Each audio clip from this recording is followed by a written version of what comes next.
All right. We have hit double digits. We'll consider that the magic number to get started. Good morning, everyone. Welcome to the April meeting of the Collaborative. Lots of familiar faces today. We are recording this meeting. I think you all know we do that for internal purposes only. The recordings aren't shared publicly. Generally speaking, I do have a question about that for you today that we'll get into when we get into our housekeeping and announcements. But we hope spring is off to a good start for everyone, and let's hope it brings us some showers. So in terms of our agenda for today, we're kind of back to our normal rules of order, I guess, or order of operations. We'll start with some housekeeping and announcements, do some federal and state updates, then want to spend some time really focusing in on priorities for 2026 with a particular emphasis this meeting on the primary care strategy and scorecard. Then we're going to hear some presentations about some Colorado-specific data sources, which I think could be leveraged both for the purposes of the strategy and scorecard, but also more generally. So I wanted to start there. And then we'll have some time for public comment. So in terms of being clear with you about kind of expectations, our goals for the meeting and the feedback, we'd really like to hear from you today. Really want to be thinking about and identifying next steps for the comprehensive strategy and scorecard. As we think about moving that work forward over the course of a year, I think that's a little bit bigger lift than kind of some of the projects we've contemplated in the past. So I want to be spending some time now thinking through that and kind of what along the spectrum of things that we could be doing to move that forward. Do we want to be kind of really emphasizing that, or do we want to be balancing that with some of your other priorities? So really kind of diving into that conversation. What are some next steps? What are some timelines? And what are some of the resources that might be involved in that work?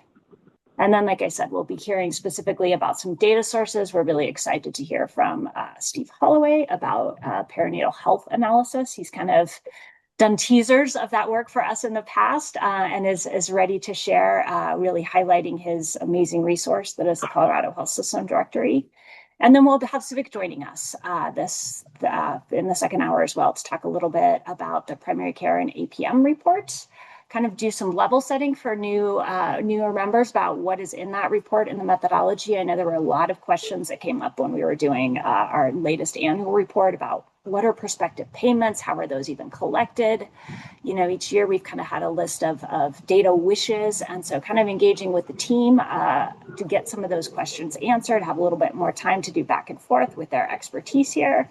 And then if there are specific changes, kind of making sure we all understand what that process is. There's a rulemaking process involved with that. So to actually get some of these things underway, this is kind of the time of year for us to be having that conversation so that we can be acting on those later this year. So that is our goal for today. I think we can start in with housekeeping and announcements.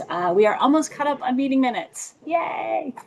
So meeting minutes for December, January, and February were posted, some late last week, some early this week. Don't know if folks have had a chance to look at those, but would see if those are ready for your approval so that we can get them posted as final. Be good to go on posting. I see a head nod. I see a couple thumbs up. Excellent. So for the March meeting, we had Perry Dickinson from the university, from the Practice Innovation Program, come and do some presentations. We had some folks from HICPA presenting. Question for you here is for sessions where we actually have presenters, is it actually more beneficial for us to go ahead and post the meeting recording of that? Rather than trying to do a transcript of kind of what was in the presentation? I think sometimes it's helpful to actually be able to go through and see and hear what the conversation was on the slides. So it would open that up to see kind of preferences around that. I mean, I know usually we do not post meeting minutes, but or the recordings, but in cases where there are presentations, just wondering your thoughts on that. We can certainly do written summaries, but if folks find benefit in actually being able to hear the presentation, which I know I generally do, we're happy to go that route as well. Okay, so year one, I like recordings. Yes, recordings would be great. Okay, great. Lauren, go ahead. Yeah, I was going to reiterate that too. I think it is helpful to have the recordings because then everything can be paired with the slides kind of in one package. So I like that idea. Okay, great. And I think right now our plan for the May meeting is to have some folks from other states come. We're planning to hear from California and New York about their efforts on a scorecard. So I think for folks that are going to miss a meeting, having that to be able to go back and listen, particularly when they're external presentations, we will take that away as so then we will be completely caught up. I will get that posted probably later today or early next week. Just a note that the standard operating procedures and rules of order, we updated those based on your recommendations and our conversation coming out of our last meeting. So those are updated and available on the website. So folks that are reading the report now can click on that link and get an updated version of the operating procedures and rules of order. Next item is around co-chairs. We had one of the revisions that we made to our standard operating procedures and rules of order was kind of moving the timeline for the election of co-chairs to our March meeting, kind of letting them get through the February report and then kind of having nominations come out of that and doing that process early in the year. Our two co-chairs have not been in their roles very long, though, currently. I think they were appointed in September or October. So I would open this up to the group how you want to handle this. I think we could kind of have to get us on that track, we could have a little informal vote to have them continue in their roles now. If other folks are interested in being a co-chair and would want to put their names forward at this time, I think we're kind of open to you all in terms of how you want to handle it.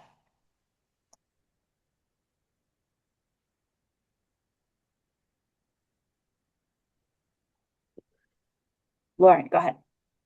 I certainly, I mean, just having started in September or October for the co-chairs seems pretty short term. So I like what you suggested, Tara, in terms of, maybe for formality to have an informal poll and to reinstate the co-chairs for the coming year. That way we'd be on a cycle. Great. Thanks, Lauren. Does anyone object to kind of going that path? All right, well, I think we kept this pretty informal last time and not needed the formal rules of order. So I would just say, let's go this way. Does anybody disagree with having Cassie and Raj continue in their current positions as co-chairs for the collaborative? I see great thumbs up, excellent. All right, so that is approved. We will note that in the minutes. Congratulations, Raj and Cassie. Thank you so much for all you do. I really appreciate you. Last thing to talk about quickly is our schedule for this year. Last year, we instituted a summer break. You guys picked July as your month to take some time off. We do not have that built into the current schedule. Right now, we have you meeting every month through February of next year. So wanted to check in about having either a summer or a fall break this year. I will note that in June and July, sometimes we get 5 or 6 of you at a meeting. So I think that was one year where we ended up canceling one anyway. So definitely want people to be out and about and enjoying summer vacations. So just wanted to open that up to see if folks are interested in that and which month you might be most interested in taking a little break from us. So I see one vote for summer.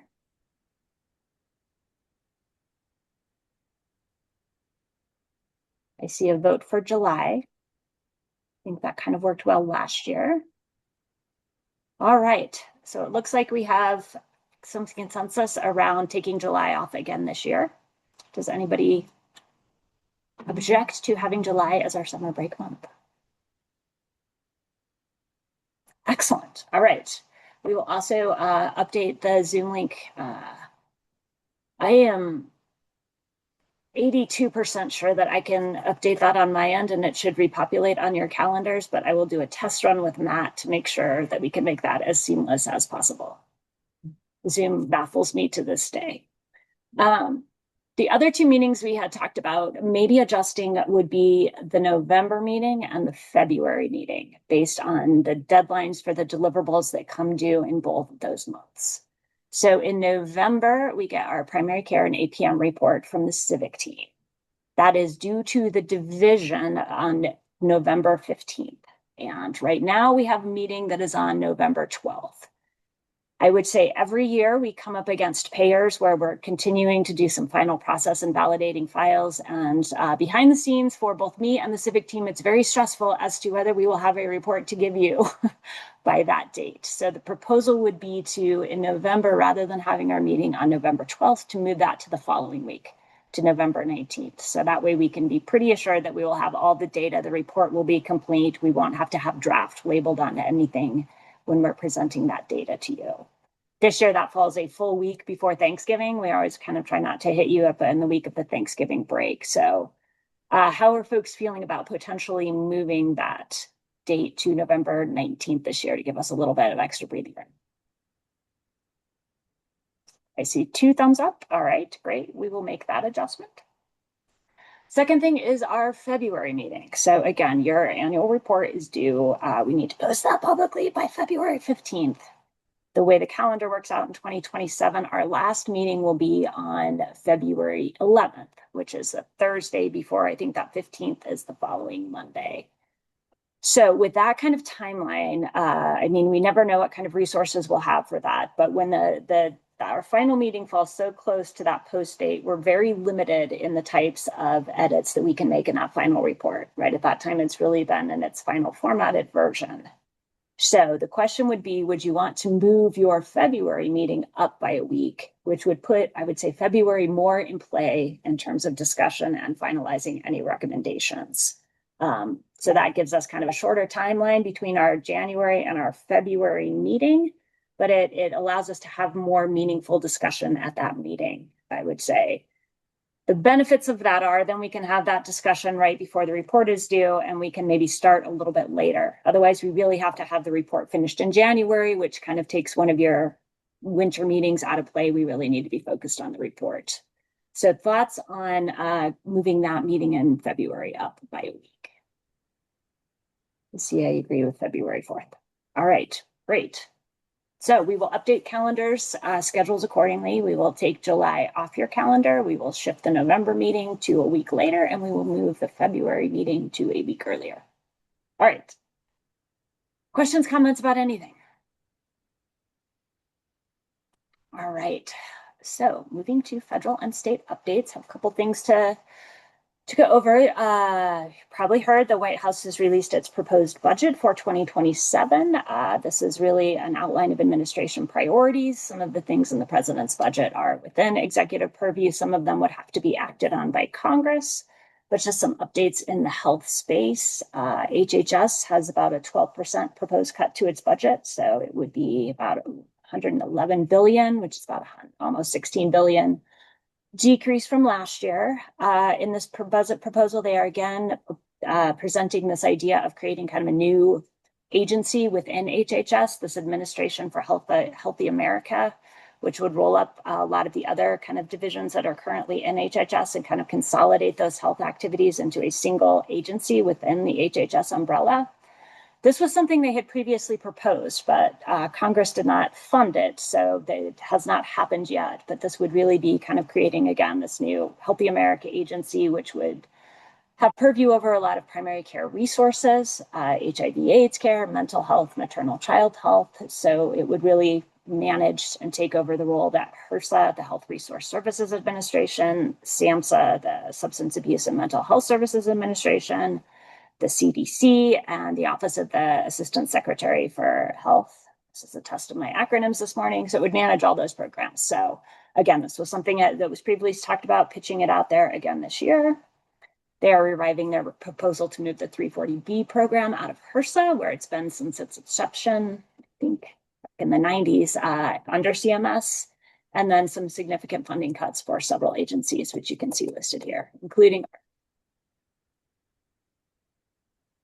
other things we've seen from HHS. They have finalized the Medicare Advantage and Part D payment rules. In a previous meeting, we noted they had initially proposed a 0.09% rate increase. That was finalized at a 2.7% rate increase, so about 13 billion in additional payments for the upcoming plan year.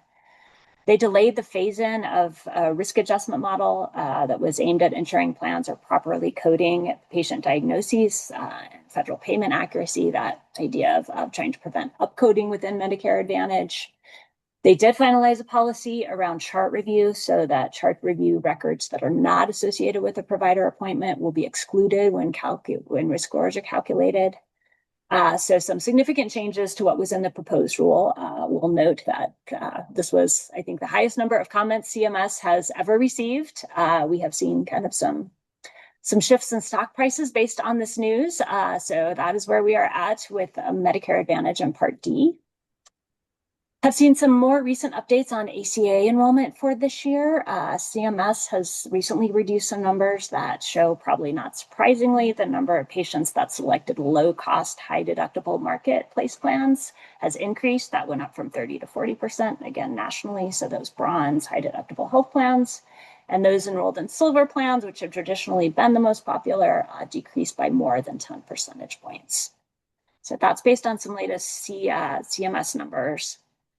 There was a great Kaiser article that came out. We can share the link if you're interested, that actually looked at, did some polling of folks out there now that they have seen the premiums and enrolled in coverage. I think some of the findings, right, over half have reported that their costs this year are a lot higher.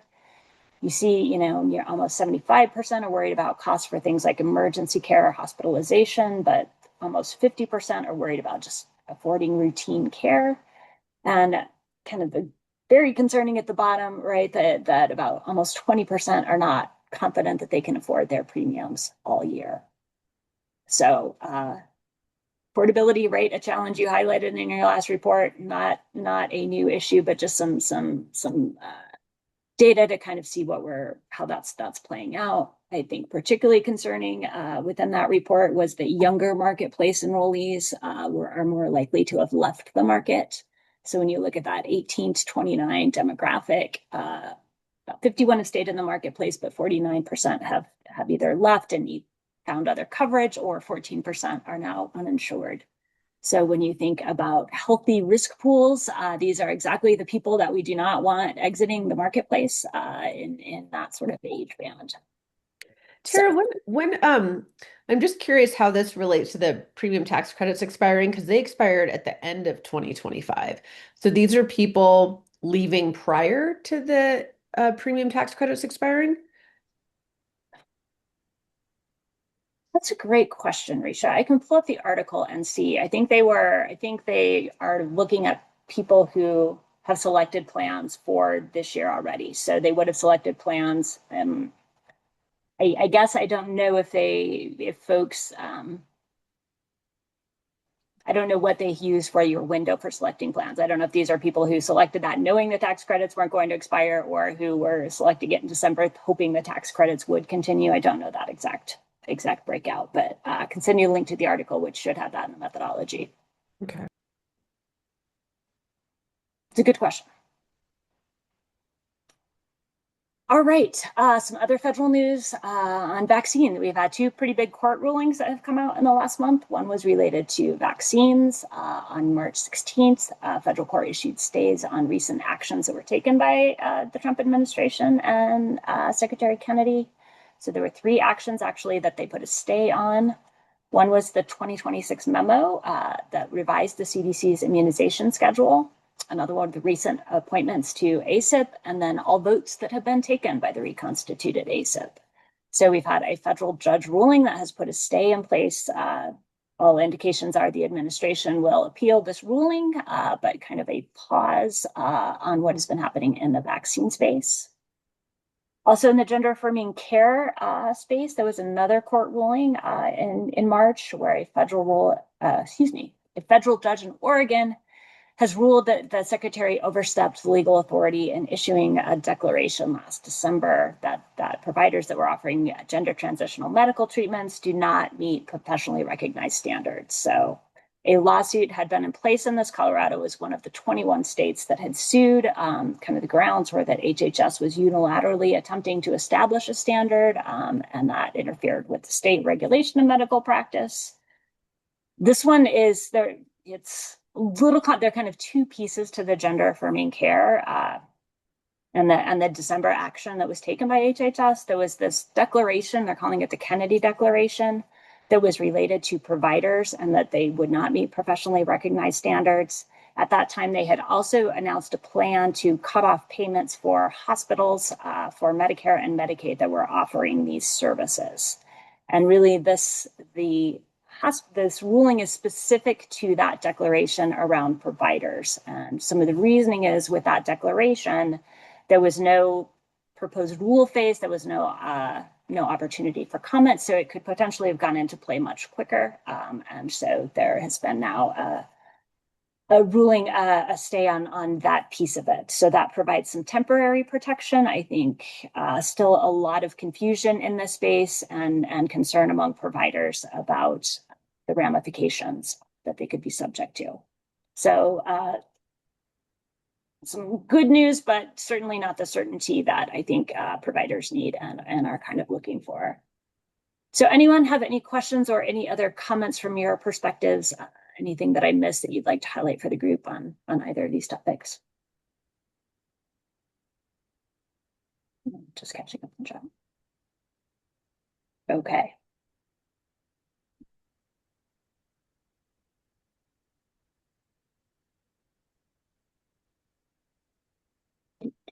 Sorry.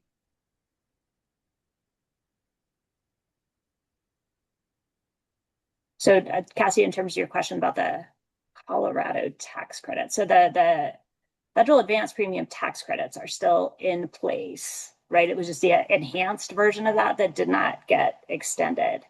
Colorado, through the Health Insurance Affordability Enterprise, has a state subsidy program, which has helped with premium reductions. That came out of legislation that was passed during the special session. So there are still some credits that are available. It's just the enhanced that are and Gretchen is correct and right. It was the ARPA subsidies.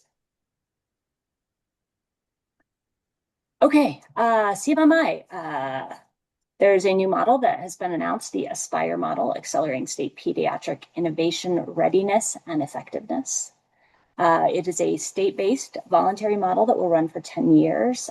CMS is planning to partner with 5 states to launch the model. The notice of funding opportunity is expected to be released sometime this year. And this model is really focused on supporting whole person care delivery for children up to 21 who are enrolled in Medicaid and CHIP and who either have or are at risk of developing complex medical or behavioral health needs.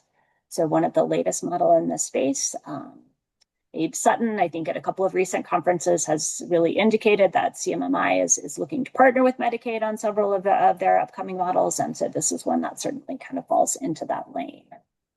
And then a final thing to note on the federal front, there will be the National Primary Care Collaborative is hosting a webinar on advanced primary care management codes and talking with some early adopters of those codes and kind of seeing what is and what isn't working in the primary care space and potential mechanisms for increasing adoption. These codes were something that you highlighted in your report as an area for potential alignment with several caveats involved, but this just wanted to highlight this webinar as it's kind of very much in that space. I think that is the end of our federal updates. Does anybody have anything else to add? Lauren, go ahead. I think you recently had a standing committee meeting, is that right? We did, and I wanted to share that our next standing committee meeting I believe will conflict with this meeting, but it's May 14 and 15 in DC, but it will be live streamed as well. I'm going to drop the link into the chat.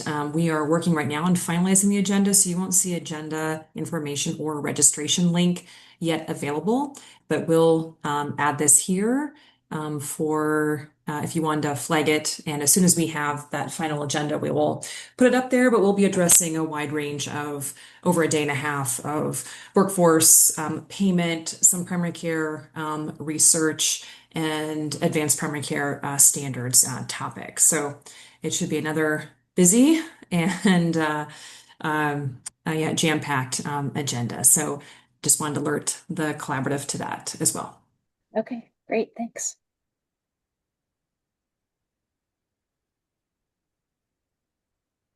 All right. So in terms of state updates, a couple things to put on your radar. We have a new marketplace entrance for plan year 2027. Colorado Access is going to be, as announced, they're going to be offering individual plans on Connect for Health Colorado. The division put out a press release where you can find out more information about that. But exciting to have a new carrier offering some plans this year, giving consumers some more choice. State budget. I am going to do a very light touch on this because this could be our next 2, 3, 6 hours talking about state budget issues. There was an updated forecast that came out in March, which showed a unexpected bigger shortfall than anticipated of around 1.5 billion. Really, that is related to different projections about tax revenue, and that the projections are it's going to be lower, which is going to create that larger deficit.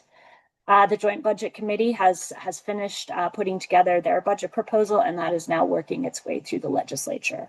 A lot of painful decisions all the way around. So we'll just kind of leave it at that, and we will see where it lands after it comes out of both chambers. In terms of other legislative updates, as of, I think I checked this yesterday, about 631 bills is where we're clocking in. Depending on which tracker you use, the one we use does include joint resolution, so it may be a little bit higher than some of the other numbers you've seen. We're up to almost a little over 90, almost 100 bills that have been postponed indefinitely, which means they have died and will no longer be making their way through.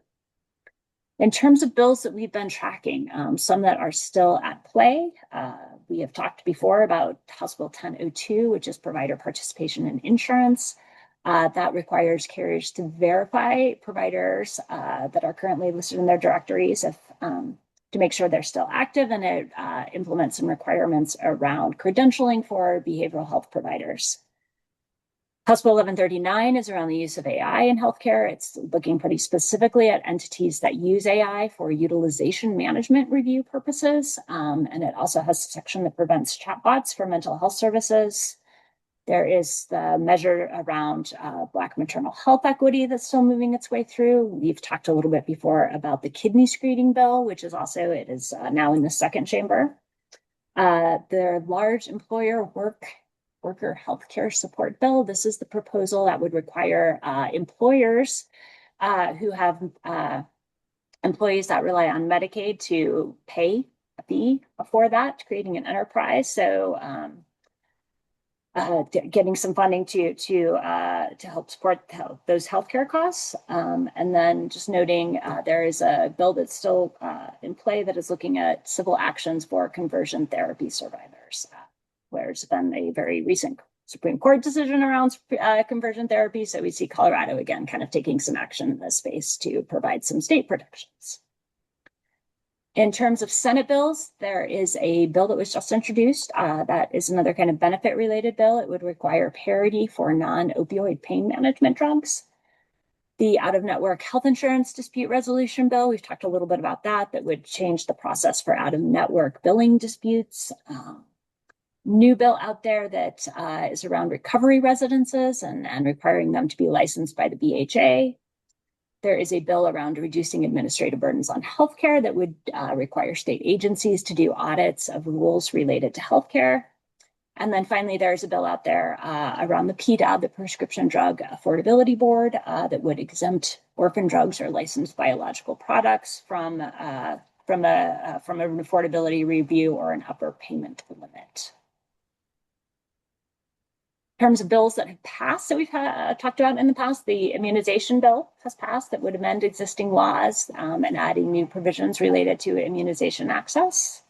There's a medical marijuana bill that passed that would allow terminally ill patients to use those in facilities within certain conditions. And then we had previously highlighted a bill about sterilization rights for persons with disabilities. So just wanted to kind of close the loop on some of our past bills that we had been tracking.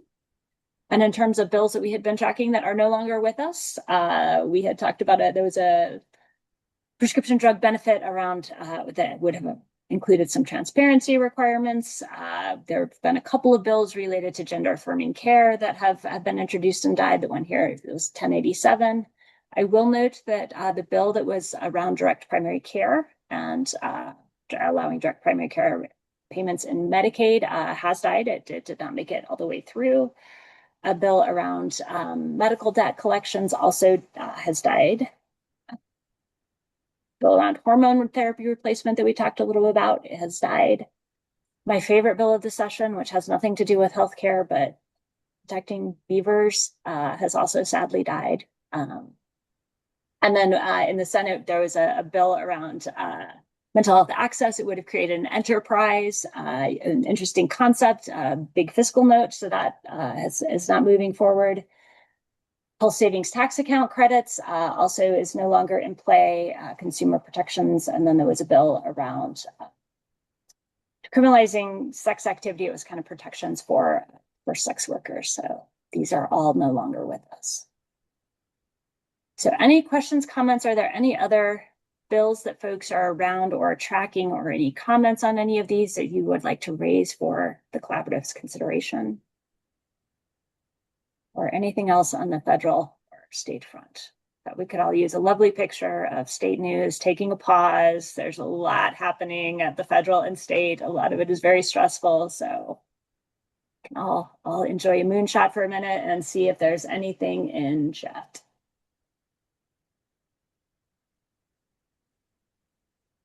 Okay. So let's dive in. In terms of priorities for 2026, there are a lot out there. So part of our discussion today is really working through these and helping prioritize how we want to arrange your calendar for the upcoming year. So I think coming out of the report itself, there are several priorities that you had mentioned, wanting to keep an eye on and continued discussions about, including the impacts of HR 1. Really getting into and understanding the flow of payments, right, through ACOs, through CINs, and really getting at that path of how primary care providers are being compensated. Still continued interest in trying to identify and look at system disruptors. I kind of put DPC in that bucket, but kind of those others, the HIMSS and HERS, the other organizations that are offering healthcare services.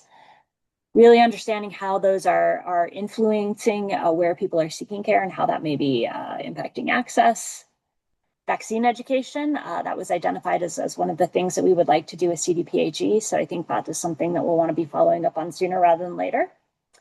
Self-funded employers, continued area of interest, I think, both around what data can we find out, not only just kind of what percentage of the market, but really looking at their benefit design and finding out more about what primary care looks like in that space. And then also just how can we be engaging self-funders in collaborative activities. A lot of interest in measuring the impact of investment. So really, as we're increasing investment, how are we seeing that? How are we tracking? What are we really seeing in terms of outcomes? Kind of a bucket of how PCP providers are paid that kind of looks at flow of systems, but kind of really trying to dig in what are some of the policy levers that kind of impact and influence APMs? Are there APMs that are working and APMs that we should really be looking at? And then really getting a better sense of what level of financial stability or instability is facing primary care providers. Data.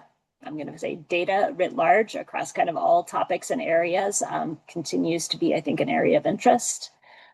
Interest in thinking about ways that we can be making this work more accessible to a general public audience. So I think kind of trying to layer that into conversations. I know last year we had United States of Care come and talk about kind of some of what they're seeing in consumer perspective. So we want to be thinking about that data and kind of more meaningfully incorporating that into some of your recommendations. AI in primary care has come up as a topic. I feel like a lot has happened in that space. That was 2 reports ago now that we had that addressed as a topic. So is there interest in kind of circling back and getting an update on that landscape? Rural primary care continues to be a priority. And then we have this concept of kind of de-skilling in primary care. And that was one of the articles. Was actually a podcast that I sent you, but this idea that prevention is very important, but in kind of tasking primary care with that, is it actually contributing to an overall de-skilling of the workforce? Is it really now that they are so overwhelmed with prevention activities, they're not able to kind of do the full scope of practice and actually treat kind of chronic and acute illness? So all of these, I think, are important topics that we want to be circling back on within the context of this and the backdrop of this, though, is the comprehensive primary care strategy, which was a full section of your report. And that's really what we want to try to get a better handle on in terms of your priorities for today. So in kind of getting your initial take on what next steps would be, clarifying the goals was kind of number one in terms of high ranking priorities. So we want to kind of talk about that with you today and what steps we need to get to really feel like you all have a solid sense of what the goals are, I think overall, but then again, kind of for this year, what are our goals around moving forward with this type of a strategy? So we are going to give a Menti a shot here in a minute, which always fills me with trepidation to see if it's actually going to work. But wanted to start out. So the vision and goals that were outlined in the report, really that the collaborative's vision for a comprehensive primary care strategy is grounded in the belief that primary care is a common good and that it's instrumental in creating healthy communities, and that a statewide strategy should be focused on the goal of ensuring all community members across disparate settings should have reliable access to high quality, person-centered, team-based care that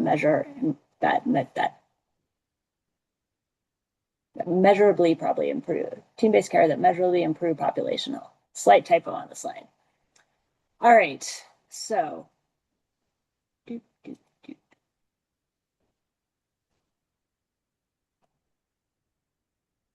So you all should be able to either on your phone, oops, I am at the end of the presentation, should be able to scan that code or just go to menti.com and enter that in your browser. So if you're on a computer, menti.com, enter it in your browser and you'll get a thing for a code. Or you can just do the QR code and it should do the same thing. And I'm already seeing people are responding, which is a great sign.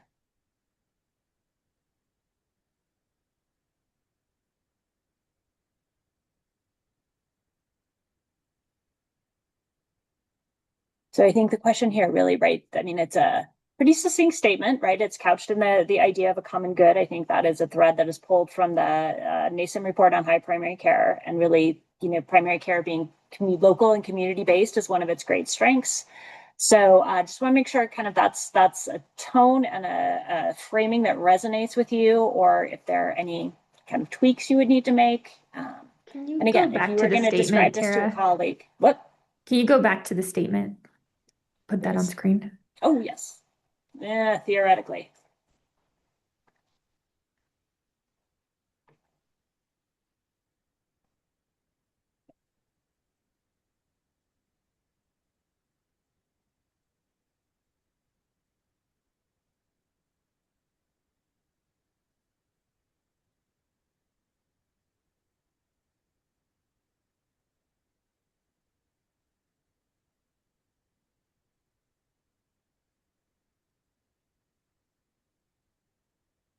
That is immeasurably improves. So that measurably improves population health.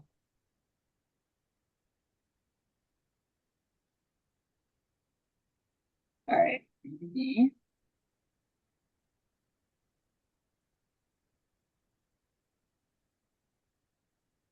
that.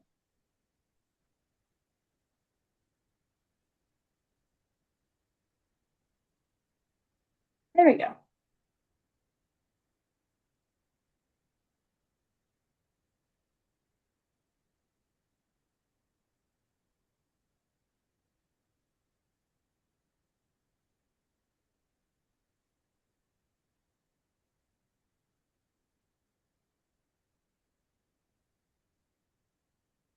All right. See, answers still filtering in. Anyone want to kind of comment on what they wrote, or just kind of, if you're on a phone and don't feel like typing, just comment verbally.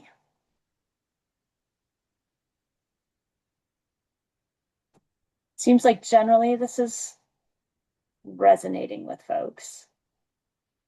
See a flag that communities may trip up some people a little bit, so just adding individuals might be helpful there. concepts around population. I think it captures the whole person and person-centered care.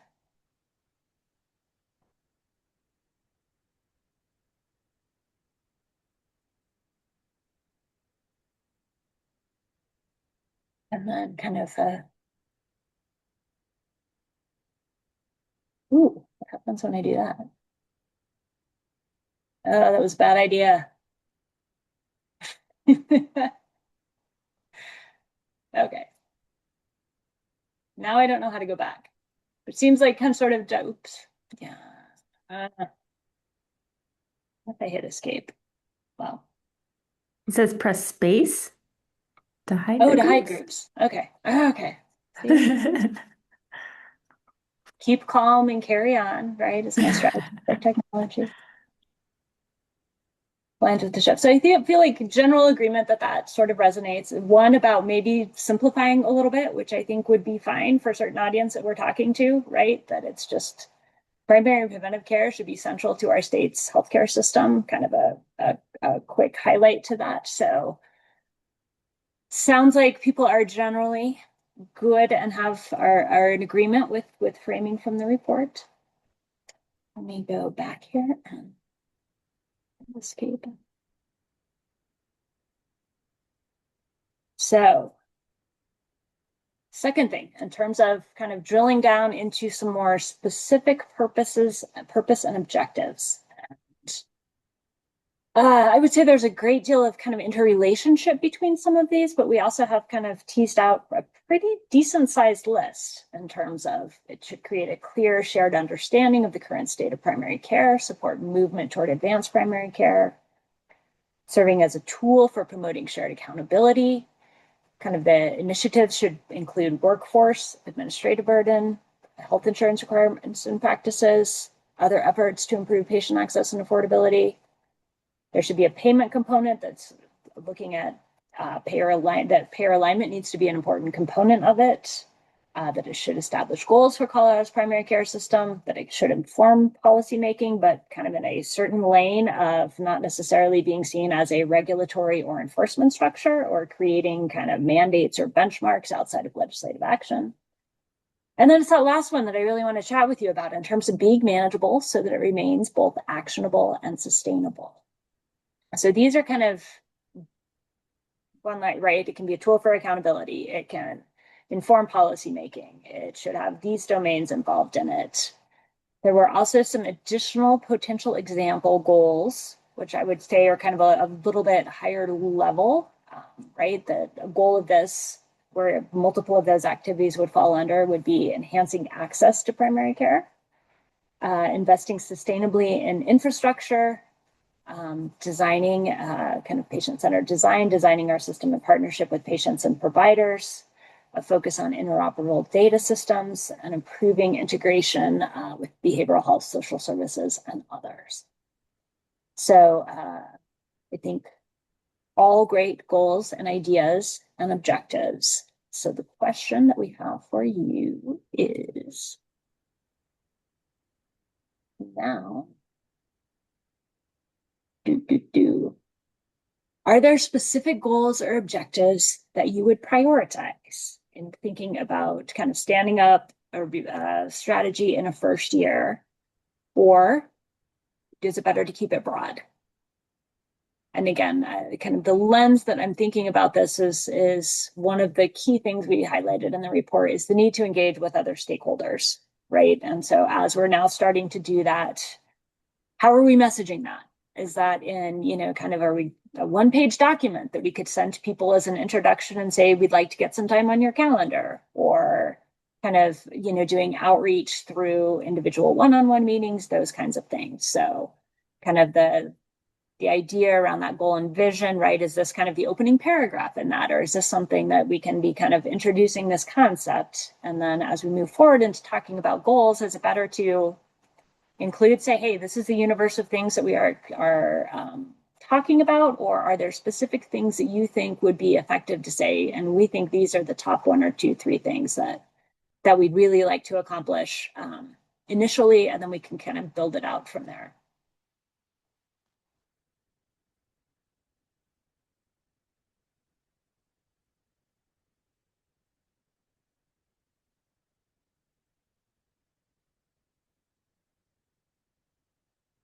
So hopefully that kind of makes some sense. I kind of want to get a sense of your take. Is it better? Do we want to say, really, we want to focus on developing a tool for accountability? And with that, that becomes a scorecard. Or do we want to kind of pick a different idea or goal and kind of have that as our overarching element? And I can go back. Show those again in terms of what they are.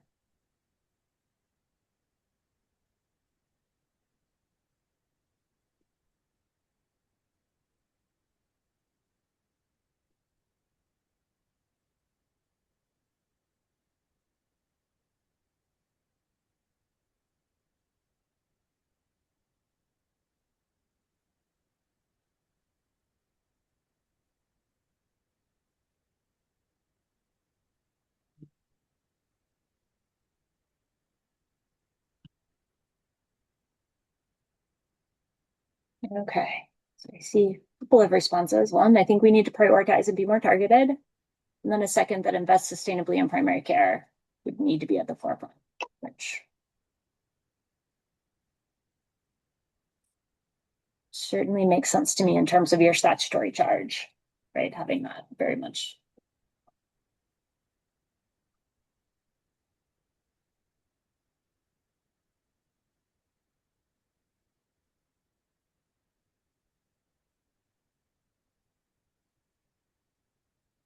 All right, so a couple of different thoughts here.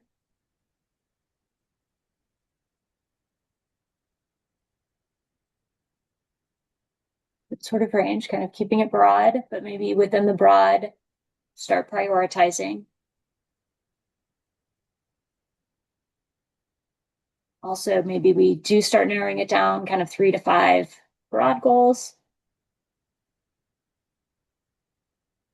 Some shout outs for investing sustainably in primary care, a couple of shout outs for administrative simplification.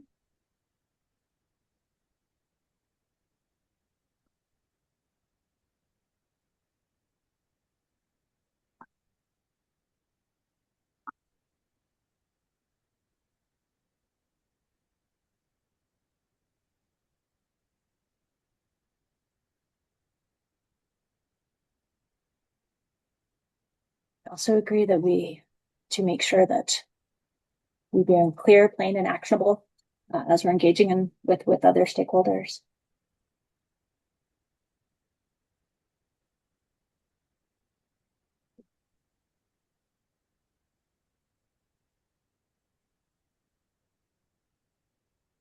Okay, so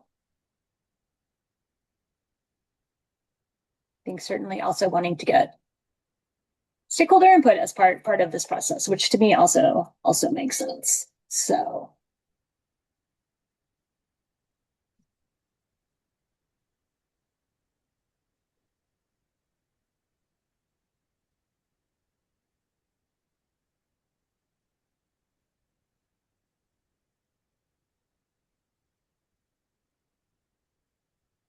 all right.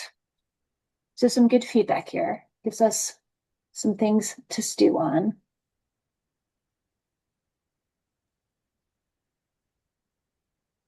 I think probably a middle ground might be kind of, let's see what we can distill into a top 3 or 5. That can be a starting point without necessarily losing the breadth of what's included as an initial way to be engaging stakeholders. So we're not presenting them maybe with a list of 12 bullets, getting closer to 3 to 5. Lauren, go ahead. I see your hand raised. Help me out here. Yeah, no, well, I'm going to, I don't know that that's the right phrase there, because I'm going to add some more things to kind of stew the pot. But I, one of the things that I have been struggling with a lot lately and have for a long time, but it's really come up in several different primary care sort of policy discussion circles, including at the standing committee level, which is this notion of, for a lot of clinicians, for folks, for payers, for health systems leaders, for researchers, we are still in love with and infatuated to a great extent by Barbara Starfield's 4 C's. and that is a bedrock for how we think about high quality primary care, at least in the circles in which I operate and live a great number of my days. And I still believe in that promise. And it's important for us to recognize that that could largely fall on deaf ears when it comes to our patients and families and communities, in part because they may never have had the opportunity to experience high quality primary care in the way that we wish, in the way that we desire, in the way that I personally have and my family has, and I feel fortunate for that. And I think I've mentioned in this group before the challenge of trying to advocate for high quality primary care when vanishingly few people have had a meaningful experience with what it is that we desire to provide in primary care. And so, regardless of whether we start broad or we focus on one thing or 3 to 5 things, I think we need to pull into this conversation when we talk about stakeholders, really figuring out meaningfully how to engage patients and families across the lifespan to help us inform our thinking. And so, do the concepts of 4 Cs still apply or make sense for a comprehensive primary care strategy in Colorado, or is it evolved more toward like access and affordability are the things that I care most about in all of this? And I want this to really be in touch with what patients and families are thinking about and what's important to them, while using that as a bridge to get us to a place where we can deliver on the 4 Cs, if that still makes sense to do so. So I'm not helping you, Tara. I'm just adding No, some that's great. No, no, no, no, more no. things, That's fine. more That's musings to the mix. no, no, that's great. Amy, go ahead. Yeah, and I want to absolutely second what Lauren just said. I think one of the things, and I put my comment in the chat in terms of the transparency is, and this is what I'm starting to see in practice as well, is that patients don't always appreciate what primary care brings. And so they're going to the disruptors. I have patients going to Meaty for their hormone treatment and patients going to an aesthetics practice for GLP-1s. And so I think I would agree with you. Like, that's kind of what I'm asking for in terms of transparency. Like, where are people getting their primary care and what is their vision of primary care? Because I feel like it's changing in practice, largely because of access issues, but there are other things I think that feed into that. So I think Lauren's point is a good one. I agree with going for Barbara Starfield's ideal, but I'm not sure that's happening on the ground all the time right now. Yeah, thanks, Amy. That's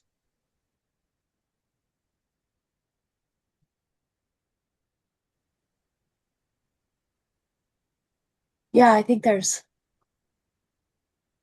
sort of a disconnect right there. Like, again, I think it back to the US of care data where like high percentages of people were reporting that they like valued primary care and that was important to them. And yet kind of what are their actions, right? Are they able to access that? And are those people who still say I value it then also hitting those barriers and going to other sources and actually, you know, finding better access through the disruptors, even though they are still saying they value this concept highly, kind of what I feel like there's a little bit of a tension there.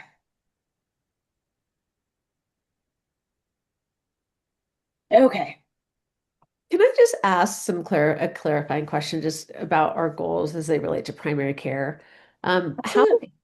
of this is about sort of paying primary care physicians appropriately versus retaining primary care physicians in the workforce versus ensuring patients have access to care versus ensuring patients have high quality care? Great question. Members, I'm going to open that up to you. So I just feel like those are 4 really different objectives, all important, but maybe it would be helpful for us to think about, do we want to do 1 or 2 of those objectives, and then from there figure out what goals would best meet those objectives. Thanks, Risha. And I'll type it in the chat too. Cool. Thank you. I appreciate that.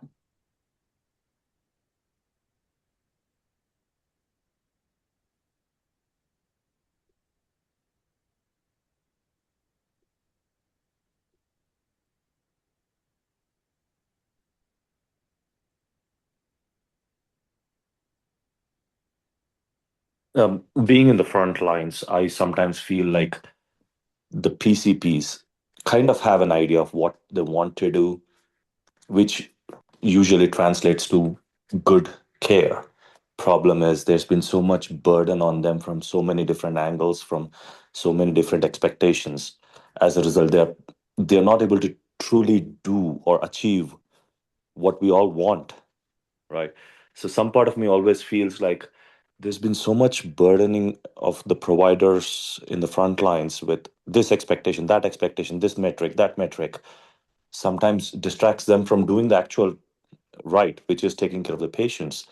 So coming back to the admin burden or those sort of things, that's something I feel strongly about is if we can streamline the process better and is explaining, basically saying, hey, CMS has this MIPS measures, this the measures, that measures, the insurances want this, that.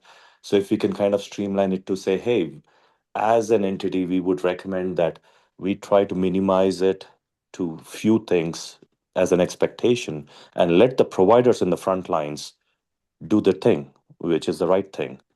I I feel strongly about it. Thanks, Raj.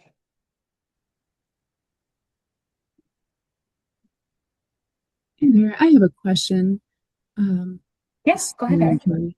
I'm just wondering if, Raj, what you were just talking about perhaps is that how we're aligning the potentials of the scorecard to align with contracted measures or the metrics that should be focused on, and where does that play in so that providers know kind of how to align and what metrics to prioritize for the program?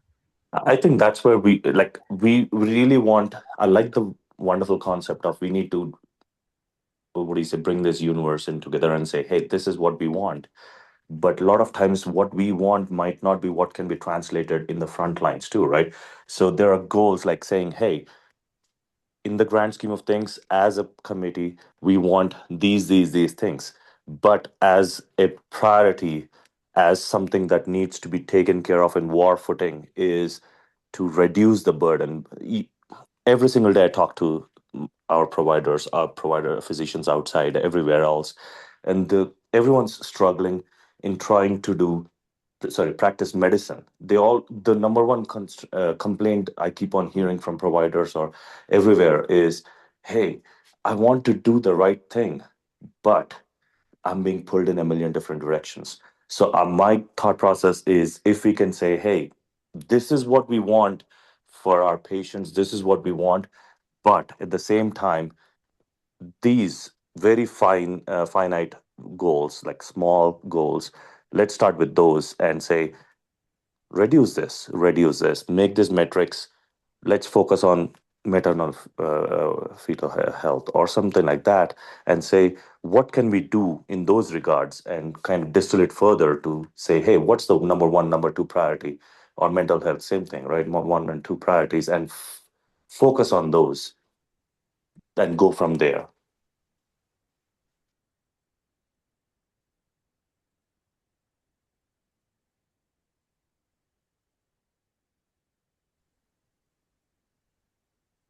Lauren, go ahead. Thank you, Raj. As a practicing family physician, there is so much of what you're saying that is resonating with me, and I'm already dreading the afternoon where I'm trying to catch up with. I won't tell you how many open notes and labs and forms Exactly. forms to be signed for all sorts of things because we are so short-staffed where I practice and have so many vacancies, and it's really hard to do high quality primary care in a way that I was trained, in the way that I've personally experienced, and um, it's really challenging. I'll leave that part at that. But Raj, your comments are emphasizing to me that I'd like to sort of add to what I was saying earlier around the four C's and what's important to patients. Is that access? Is that affordability? Those pieces. What is the right lens on which to think about the objectives and the goals that we would choose for this, in addition to hearing from from patients and from families on the ground. I think it's also critically important that this is informed from the ground up by also speaking to clinicians and primary care teams, both rural and urban settings, different types of practices, your FQHCs, your private practices, DPC arrangements, and to be able to inform what is important. So we don't have a disconnect between what's happening on the ground and in reality and what we think should happen. And it would be, I think it'd be really meaningful to be able to connect where we want to focus collectively in a way that's truly informed by what's happening on the front lines and recognizing the pain and the frustration that many patients and clinicians, broadly speaking, experience. And coming back to that itself it's the classic example is the DPCs, right? We're seeing so many of these DPCs come up. It's kind of a reaction or a response to the physicians or the providers getting burdened with extraneous things, which they feel is extraneous. Sometimes it's appropriate, sometimes it's not. But they are trying to chart a path on their own. And their success is kind of indicating that the patients themselves are also liking it because their questions are answered faster, their concerns are taken care of sooner, and as a result, there, in my sense, is as time goes on, people will start equating good quality care with a DPC type model, and then the water has already flown under the bridge, and then we might have to go back and try to change the entire system, which might or might not be possible. I should start saying over when I'm done. All good.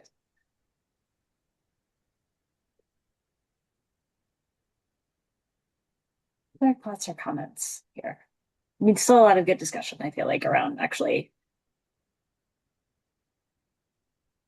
arriving at our exact approach, but wanted to get a sense of kind of where you are in terms of comfort and how we are thinking about. Sounds like some sort of prioritization, and I think identifying maybe a couple of clear goals, right? And we had 4 proposed, right? Paying PCC, paying primary care, retaining in the workforce, ensuring patient access, ensuring high quality primary care. Do we want to kind of focus on a couple of those and then see where the goals and objectives kind of slot into there?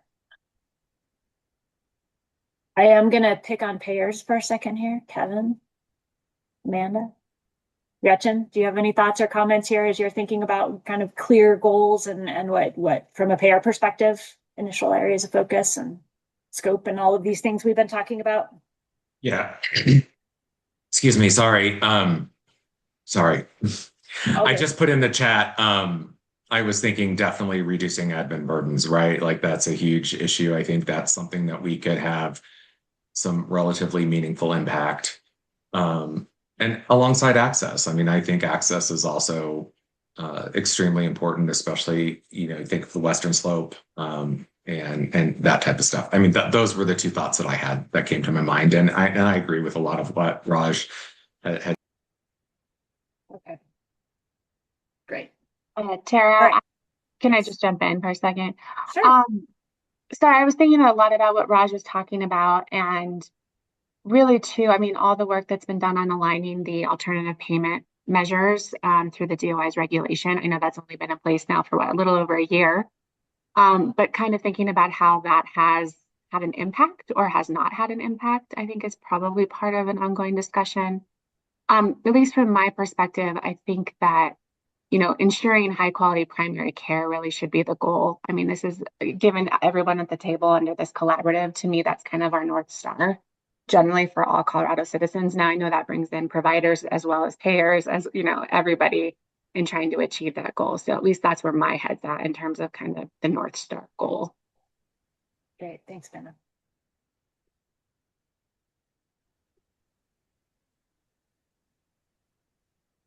Okay, we will take this back. Oh, go ahead, Cassie. Oh, I was just going to say, I really appreciate that, Amanda, because I think, access without quality is pointless. And so, not pointless, but you know, like it seems like those things have to go together to just provide access to more care doesn't necessarily solve the issue or the problem. So I think that's an important point.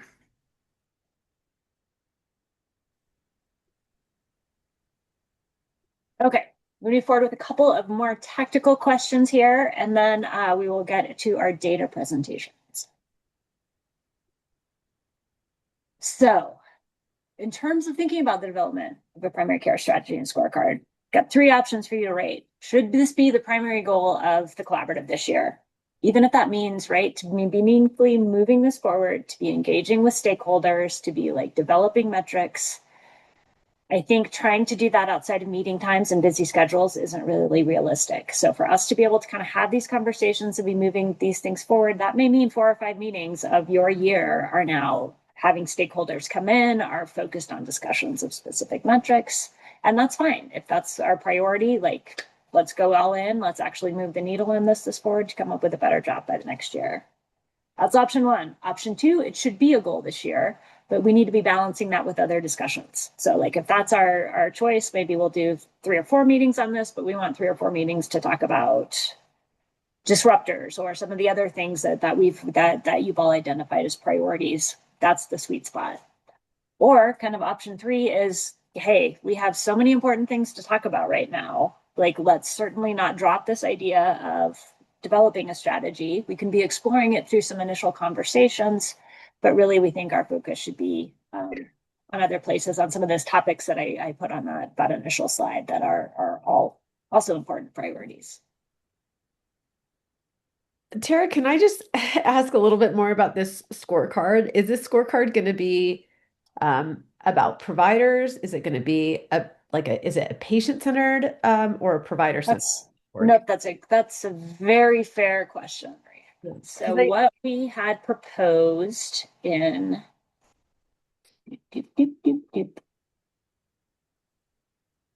oh dear, I'm seeing a blank screen. Are you guys not seeing the blank screen? It's a blank screen. Okay, there we go. Goals. Potential partners I'm going to ask you about, data sources I'm going to ask you about. So in speaking about a scorecard, it would be a way to be kind of looking at and assessing the state of primary care in Colorado. And so within the recommendations report, there were kind of various domains that we had identified as potential domains. So like access and utilization, what does that look like in Colorado? Financing and payment, what does that look like? Training and workforce, health outcomes, practice readiness, equity, and some potential measures in each of those. So it's not like what are these specific measures that are associated with an APM. It's more that global look at what does workforce look like and payment and these larger topics. So it'd be kind of building this out a little bit is what we were thinking with the scorecard. Okay, thank you. That's super helpful. Sure. Yep. All right, so. Okay.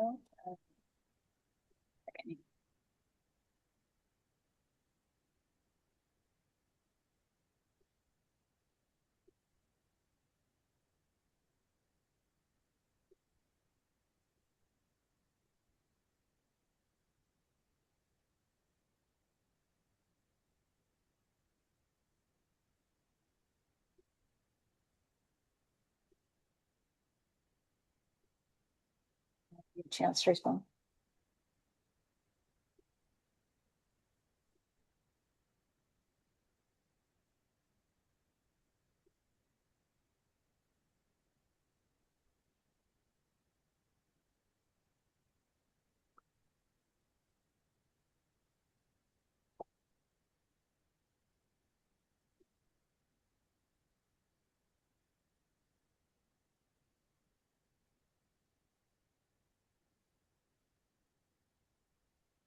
Forgot this one is weird, sort of in the way they come in. All right. So looks like we're a little over half, and it can actually change dramatically as different people vote. So we'll give it a second.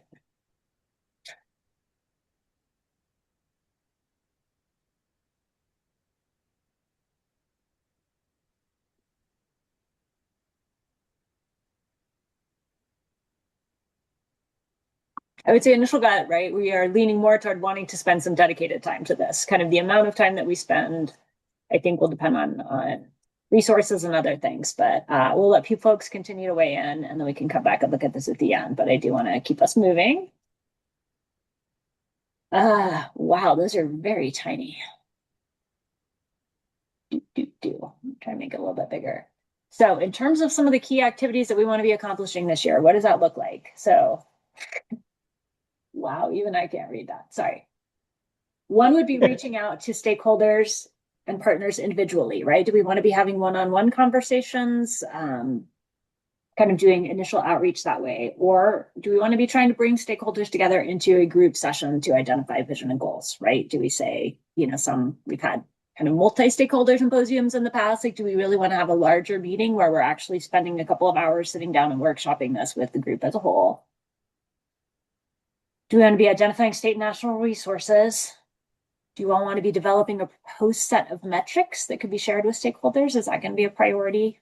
Or is identifying a clear set of goals and objectives and kind of developing that next steps plan? So within these, what do you think are some of the most important things we need to be doing? Or is it all of the above? So just trying to get a sense kind of at those priorities.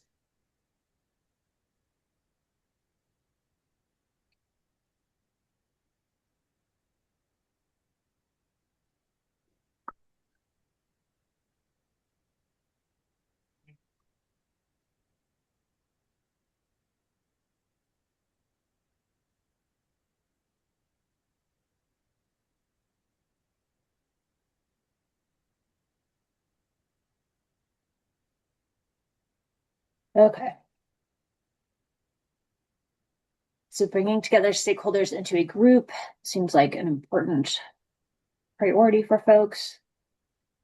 I would agree. I'm going to note, like, I think resource considerations are going to be kind of part of this, right? I think to really be meaningful and getting all of the stakeholders that we've been at the table, right? I think having someone that can really be dedicated to facilitating that would be helpful. And I will note the DOI has no resources to be hiring someone to do that work. So I think we're happy to have conversations and explore that. I think, if there are some of you that want to volunteer or have ideas for folks that we could be working with, very interested in that. So we'll just kind of note that we need to think about what that could look like. Raj, go ahead.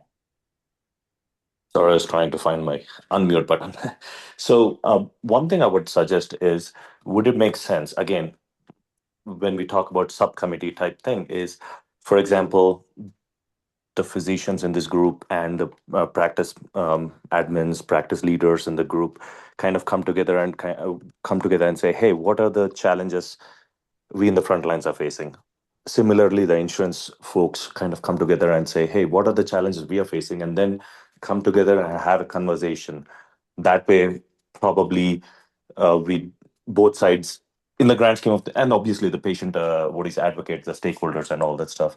So all three groups can come together and say, hey, these are the things that we are struggling with. These are the things, and try to see if there's a common ground on identifying these 3 points should be the priority, where there's a lot of alignment in the various stakeholder groups.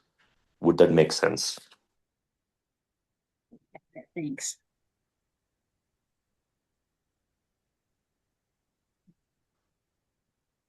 And apologies, I didn't realize it would only let you select more. It would only let you select one.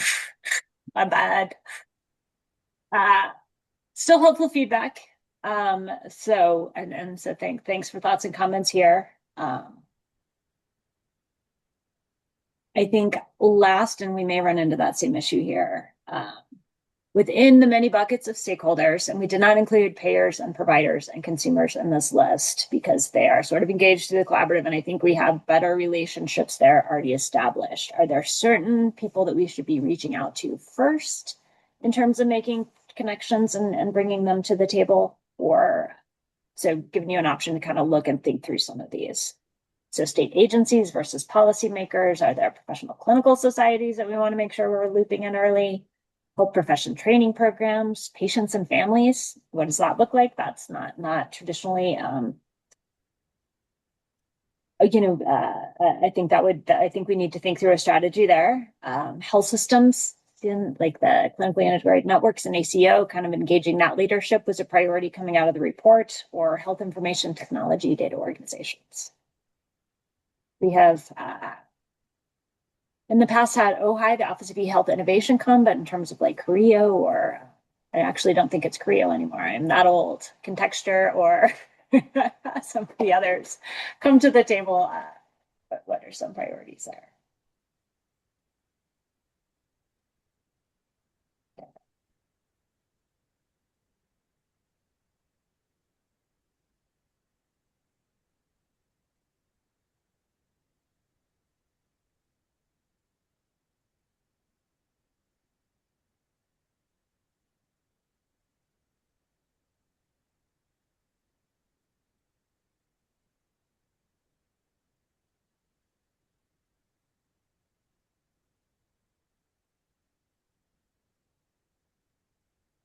Sure, I put this in the chat, but did I miss the reason that PCPs are not on this list? I think we did not include specifically providers, payers, or consumers as distinct groups because you are all represented here. And I think kind of thinking through strategies around engagement with those is sort of already top of mind. So we just kind of, because this font was tiny and like putting too many on this would get overwhelming, we just kind of put those as givens. That we're engaging with them, and this is the next tranche. Yeah. Okay.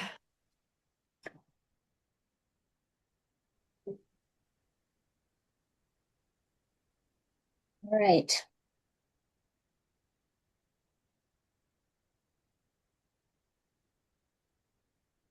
So this is a great initial starting point. Amy, I'm looking at your square. I'm looking at a couple of squares around health systems and ACOs. Patients and families, I think, is great. I think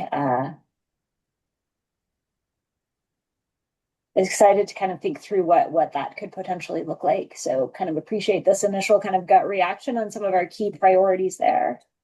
And then our last question would be, what organizations should we reach out to and what is the best approach? So we'll give you a minute to respond here. Again, kind of start, I think we would ask of you who within your networks, within those groups, you know, and could, give us a contact name that you would be willing to reach out to. Kind of what are some of the key players and organizations. I wanted to give you a space to kind of start compiling our list. And so we can be getting a good sense of kind of the scope and who we want to be prioritizing.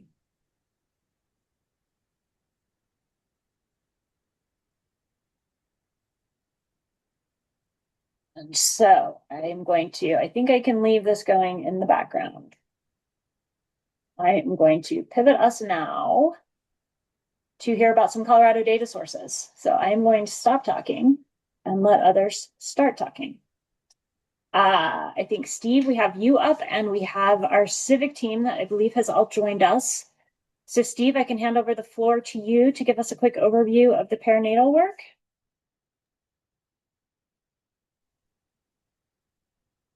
Yes, I'd be glad to do that. I do want to share some slides if possible. Yep. Can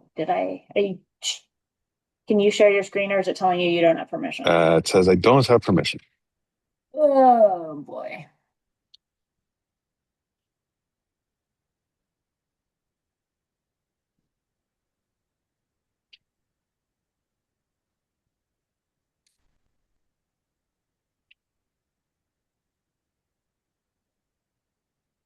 Are you still on? Do you have any ideas of how I do it? Oh, wait, let me see. Right now, Steve. All right, I think I got it. Thank you, Matt. Yep. And forgive me, how much time would you like me to share?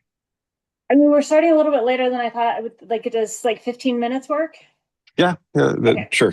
Just good to know where I need to land. I'll start with a joke that my friend Vincent Atchity says. He's president and CEO of Mental Health Colorado, and he says he repeats himself for a living, which is definitely true of me. One of you have already seen a version of this presentation today, so forgive me for like recovering some territory that some of you know, but I also know some of you are probably new to this data.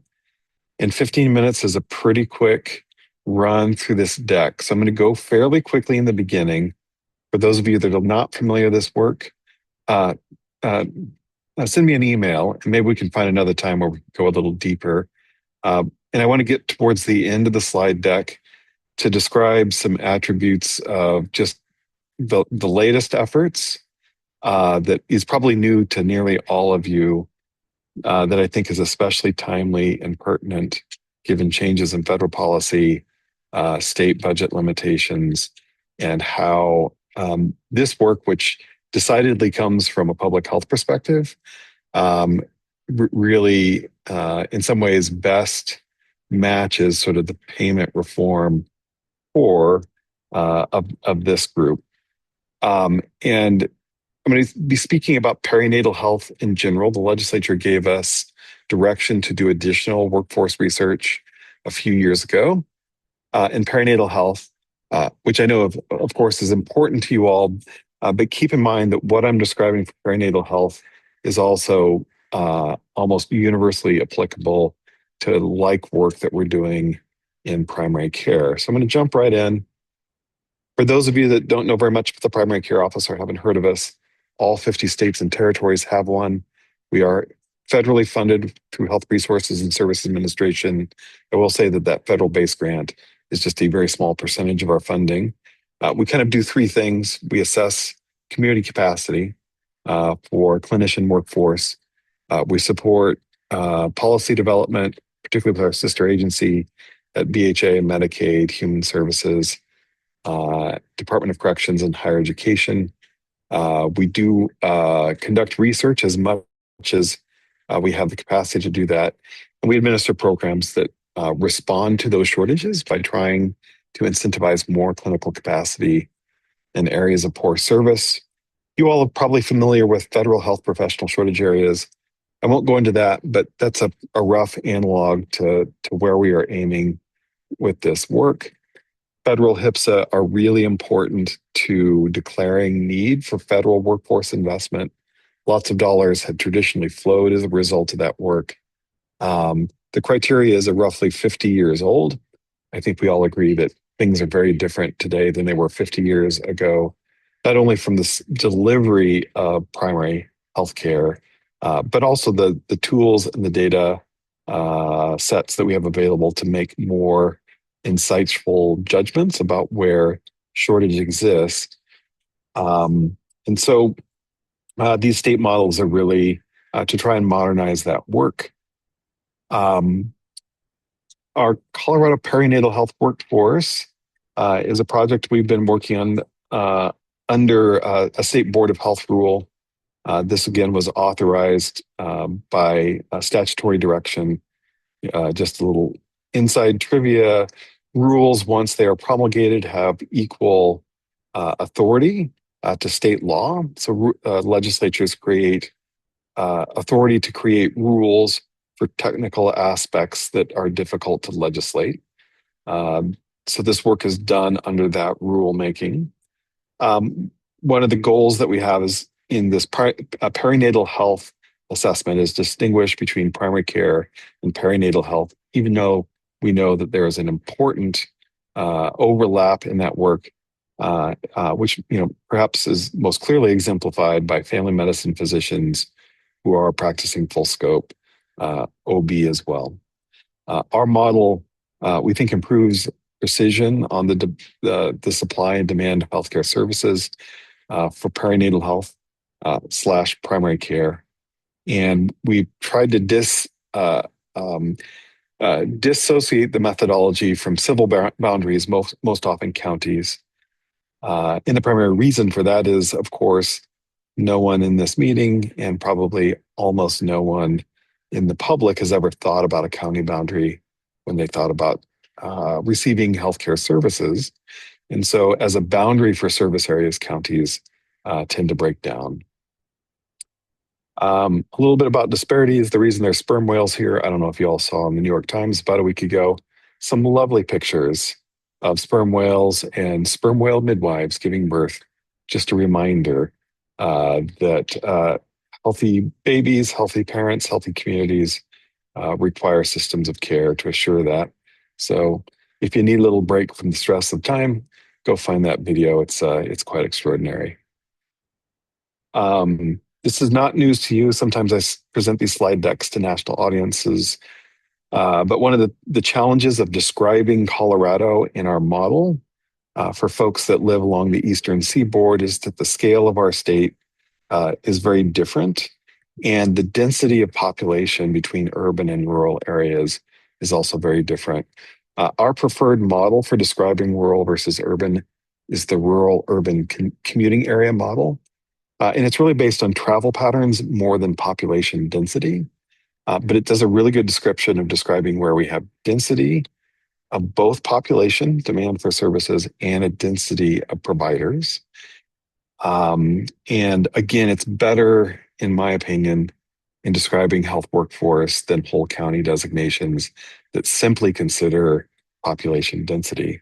And also for my East Coast friends, typically I overlay a map of Virginia, West Virginia, Maryland, Delaware, a quarter of Ohio, and half of Pennsylvania that all can pretty neatly fit inside the boundaries of Colorado, just giving a sense of scale for our national audiences. This map here is a representation of local fertility, and it's a great indicator, of course, of need for perinatal health services. When we went into this work, I just sort of assumed that the statewide fertility number would give us sufficient information to predict demand. Turns out that I was wrong. What this map represents is fertility at the census block group level for childbearing age women. And you can see a lot of variation in this map. So the lightest color, the near white, are the communities where the local fertility rate is pretty similar to the statewide fertility rate. In the deep red, you see fertility rates that are half of what the statewide fertility rate is. And in the blue, you see local fertility rates that are between 50 and 100% of the statewide average. And this is critically important when you're trying to understand local needs for capacity. The deep red areas are full of childbearing age people who are likely having sex but are not interested in pregnancy. In our resort mountain communities, in our university areas of the state. That's sort of interesting. And then our deeper blue areas, notably the southeastern quadrant of the state, has a lot of blue. These are also the regions of the state that are most poorly served from a clinician capacity standpoint. They're also the areas of the state where the highest percentage of the population is either covered by Medicaid or Medicaid eligible. So keep those things in your head as I move forward in the presentation. Some of you have probably seen this map model before. This is a map model that we've been using for about 5 years. We continue to refine it. You can use the QR code if you like to view our live map on the web.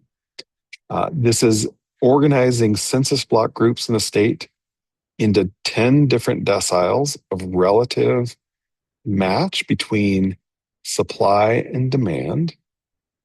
The 10th decile is the area of the state with the highest need.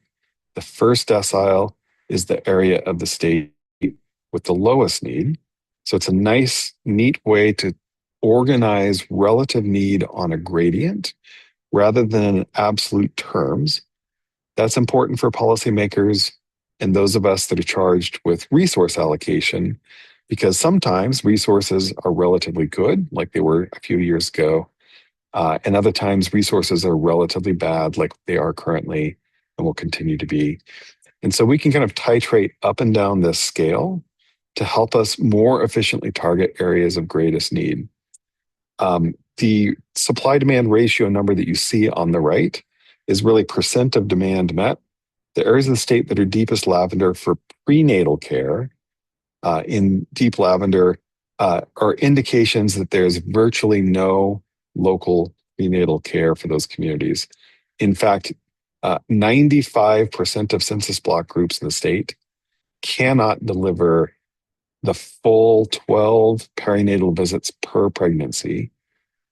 if everyone who was pregnant showed up for those full 12 visits. Again, 95% of the state cannot meet that standard. This next map is the same data represented differently. I think this map speaks to policymakers more efficiently than the previous map. Deciles are kind of for data nerds. Just tell me how much I need in my community to make things right. This presentation really does that better. Essentially, we exclude service areas where there is a match or a surplus between supply and demand. And then on a gradient from kind of 20% groups, these are not strictly speaking quintiles, 20% groups, if my community is not well served for perinatal health, how far away am I from that optimal group? The bar chart on the right kind of describes what I'm after. 1.4% of the state essentially has a surplus for perinatal health. 2.1% of the state is close to supply demand. Another 0.6% of the state is between 60 and 80% capacity. Another 1% between 40 and 60. And this is the really important story to tell. 40% of state population can only provide between 0 and 40% of those 12 optimal prenatal care visits. That is a substantial shortage. I didn't believe this was correct the first time we ran the map. So we started searching the data to try and better understand what was going on. Our birth certificate system has data collected for live births in the state that includes the number of prenatal visits. I went back to that data set and was shocked at the number of pregnancies in the state that occur without even one prenatal visit. And so I am more comfortable about the description of the shortage here. And again, this is about prenatal health and perinatal health, but we have an analogous analysis specifically for primary care and a subset for pediatric care. This is a little bit, I wish I was smart enough to devise all this. I am not. There's great researchers in the literature. There's a little bit of a citation here that really taught us a lot about how to do this work well. I'm going to move through this because I know time is short. This is a little bit more about the details of how these are constructed.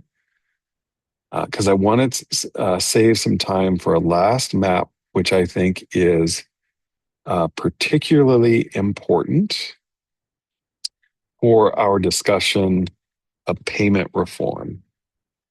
So some of you have seen versions of this map. This particular map is hot off the presses. It's only been done for about a week. We've partnered with Civic in the All-Payer Claims database to try and create claims-based service areas that describe how people on the ground actually acquire perinatal health services.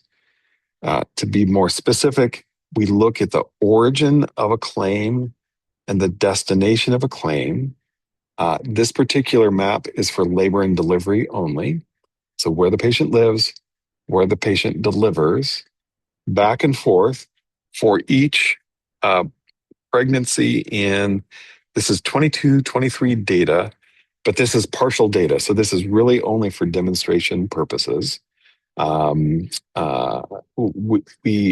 found some challenges in the APCD data, so we're going to rerun it to hopefully give us a more precise picture. But essentially what you're looking at is each of these colored areas represents the consensus choice of people on the ground about where they acquire labor and delivery services. This is critically important from a planning standpoint because often colleagues of mine at the state will aggregate service areas by grouping together adjacent counties that just appear logical when you're staring at a state map. So the San Luis Valley, of course, is logical. It's been the San Luis Valley for longer than Colorado has been a state. And for the purposes of labor and delivery, it makes a concise service area. For primary care, it actually breaks up into 4 different service areas that are not bounded by county lines. And so this tells us something important about what's happening on the ground. These are all payers We are working on a Medicaid private pay split. I know we are all interested in all Coloradans, but probably most of us are specifically interested in the needs of some of our underserved populations. And what I think makes this especially interesting from a payment reform standpoint is that because this is claims based, we have a great deal of information about claims associated with poor access. Payment reform is one strategy for improving access. And there are certain jobs that none of us would do for minimum wage, but if you paid us $1 million a year, we might consider it. Payment reform is a tool to improve access. When we can see in this data the consequences of poor access and be able to quantify with precision what poor access costs state Medicaid or private health plans in the state, it potentially motivates policy that more directly addresses persistent shortages in the state because the cost of that shortage in probably nearly every instance is lower than the cost of inaction. I think that was 15 minutes or maybe less, so I'll stop.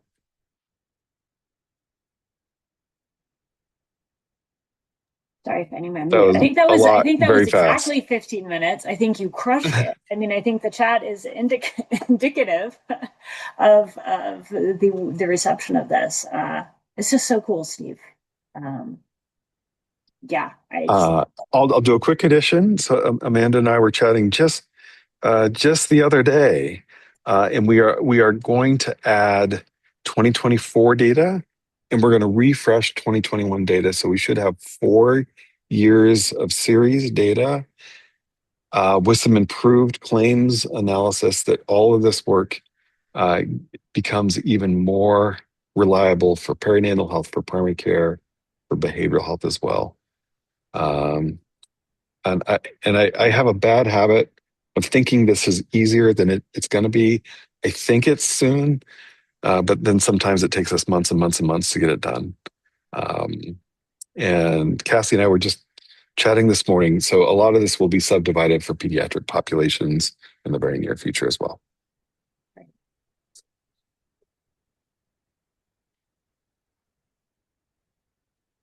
David, go ahead. Been trying to keep my mouth shut during this meeting, but I can't. Steve, that is absolutely fabulous. One of the questions I always have when, it's kind of like the problem in value-based care when we're trying to figure out how many more people do we have to see in order to make the metric. So I noticed that a lot of the counties, a lot of the areas that are, on the underserved end are also sparsely populated. Can you translate what it would take? How many prenatal care providers do we need to get down to La Junta in order to turn that color? That's the other thing that I would look at. One of the challenges always in rural care, and particularly why the rural hospitals have stopped delivering babies, is they don't do enough of them to be able to maintain expertise. And so there's a trade-off there, especially when you're talking about prenatal care doesn't require a hospital, but delivering the baby does. So Indeed. Unless you're a fan of Call the Midwife on PBS, which should be doing it. Well, because it's a nice show. All of their deliveries are perfect, and they always happen at home. So I don't know. Yeah. So, a range of things. So what we represent here, of course, is how people acquire care, not necessarily how it's optimal. So if you are experiencing a shortage and you want to get your care, you go to where you have to go, even if it's a 2-hour drive one way. Many of the shortages that exist in these service areas are not evenly distributed even within inside that service area. So geographically large. Shortages sometimes exist on those margins. And you're right, there may be many examples of places in the state that is simply never going to be practical to assign a full FTE clinician to meet the needs of that community. But what this does illustrate is that there is a substantial cost to having zero capacity, and it's difficult for those critical access hospitals to provide 100% capacity. And so there might be strategies in between where the state guarantees a proportion of salary, or that we create a contract model where clinicians are part week in certain regions of the state on rotation. There may be a few additional telehealth strategies. I'll, for one, say that I was interviewed by a futurist in primary care about a week ago. Never been interviewed by a futurist before. We were talking about AI. And as somebody who has a heart for health equity, one of my concerns is that seeing human clinicians may someday be a premium service, and that for those of us who are less able to afford full scope care will be relegated to the robots for care. And I fear that that could be one outcome of the AI revolution that we want to resist. So telling the story about the need for in-person choice for patients and in-person care delivered by clinicians. I think the time to tell that story is right now, and I just hope we're going to be able to do that.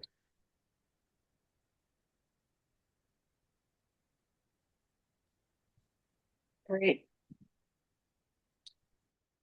All right. Well, Steve, you actually set up a very nice segue to the going into APCD data and what Civic does for us in terms of primary care and APM reporting. So thank you so much for this presentation.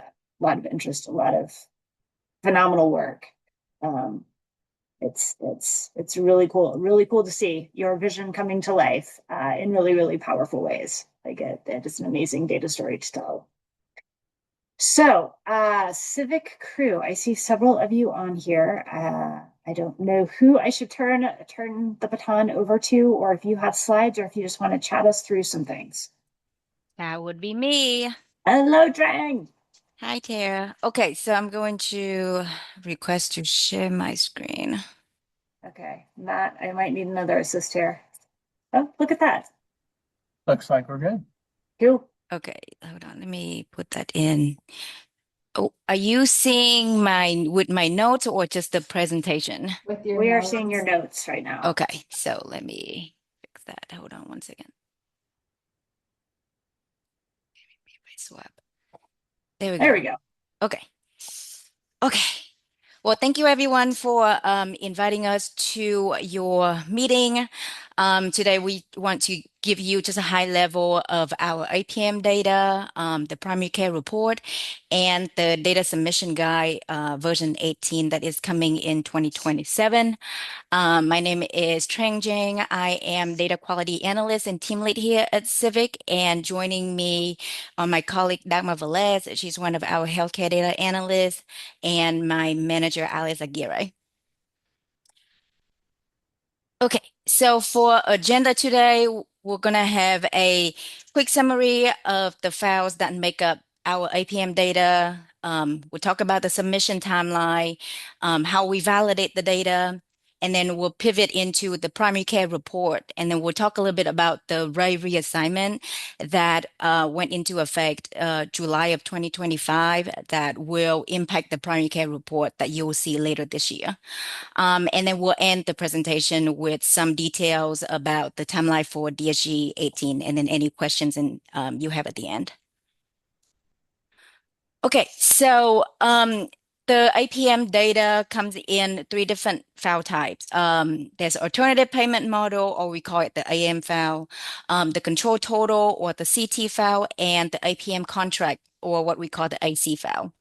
The AM file is what you would see in a traditional APM submission, where it captures payment details for the alternative payment model. It is at the billing provider level, and it covers 3 years worth of data.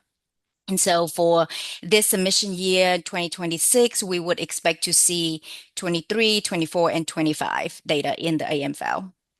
The CT file is a more aggregated version of the AM file. It sums up all of the expenditures And then it also provides some distinct member-specific counts. And similar to the AM file, it also covers 3 years of data. And then last but not least is the AC file. It provides high-level APM contract information between the payers and the providers, and it provides some context into, the data that we see in the AM and CT files. Okay, so now I'm gonna talk about our submission timeline for APM. So starting in April, this is when the payers would submit their annual waiver, informing us whether they plan to submit APM data this year, and if not, what's the reasoning. And these waivers are reviewed and then either approved or denied by our compliance team. And then in May, we will be giving the payers some additional resources beside the data submission guide that can help them, that can support their APM submission. So for example, we would give them the APM submission manual, which go into details of how they can submit the APM data. And then in July, this is when the test files need to be submitted. The purpose of the testing period is to make sure that, if there's any issues, we address it early on in the process, just to ensure that the production is smooth and timely, considering, the primary care report is a tight turnaround. And then September 1st is when production files are required. This is when the bulk of the work begins. We will validate the files, work with the payers to address any issues. And then the expectation is by October 1st, the files would be in passing status. And we would ask the payers to sign the attestation form. I will talk about the attestation form here in a second. And then, the primary care report is due November 15th. Okay, so here is how we validate our APM data. Each APM file go through a couple of levels of validation checks. In level 1 is what we call intake checks. This is where we check for things like formatting, completeness, validity. There's also some high-level reasonable checks in the level 1. So like, for example, we would check to make sure that primary care spending is only a subset of total spending, that sort of thing. And in level 2, contextual checks. So once the files are through with level 1, it go into level 2 contextual checks. And in this process, we perform a variety of different comparisons and analysis. For example, we would validate the AM, CT, and AC files in conjunction, making sure that the data in those files align with each other. The files is also compared against what the payers submitted last year to make sure there isn't any significant difference. The file is also compared against the payer's own APCD data. And then another thing that we do during this process is the year-over-year trending analysis. This is actually a new check that we added last year. Like I mentioned earlier, the AM and CT files have 3 years worth of data. So in this trending analysis, we would look at, different type of expenditures across those 3 years, and to make sure that there isn't any like significant drop or significant increase. For example, last year we observed several drops in spending between 23 and 24 data, and in particular for Medicaid payers. And that was because of the COVID PHE unwind that happened mid 23. And last but not least, for the level 2, we also check the summary statistics. So things like PMPM, percentage plan paid, percentage primary care spending, that sort of thing, just to make sure that things make sense. So majority of these checks, we have some sort of acceptable thresholds assigned to them. And if any of them go outside of the range, then we would flag it to the payers, and then that either result in a resubmission, or we would request the payers to give us some sort of reason for why we seeing these problematic observations. Last but not least, once the files are through with level 2, it would go into the attestation process. It isn't an actual validation check, but it does add another layer to confirm the accuracy of the data. And so for this process, a C-suite personnel from the payers organization or some, equivalent position would need to sign the attestation form, basically confirming that the data they submitted is correct and that they reviewed the derived metrics that we calculated using their data, and what the metrics align with what they would expect to see. So once all of the files are good to go, attested for, then we would add them into the primary care report. So I will pass it over to Dagmar and she can walk you through the primary care report. Thank you, Trang. Actually, can you go back just real quick, Trang? Yes. Oh, So oops. oops, sorry, that's all right. I don't mean to mess you up. So I know one of the things that I would kind of highlight that level 2 contextual checks and all the work that goes into that in terms of kind of back and forth with payers with understanding differences in data that they've submitted that are identified during that stage.